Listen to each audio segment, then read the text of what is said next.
இந்த மேடையில் பார்த்த டாக்டரை அடுத்த வருஷம் பார்க்க முடியாது. அதுக்கு நான் சொல்கிறது இந்த நீண்ட நதிங்கிறதுக்காக.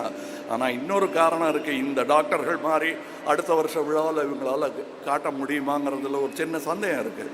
ஏன்னா 2017க்கு பிறகு இவர்களால் இந்த முயற்சியை தொடர முடியவில்லை. இப்போ புரியுதா ஏன் நீட்டு வேண்டாங்கிறோன்னு?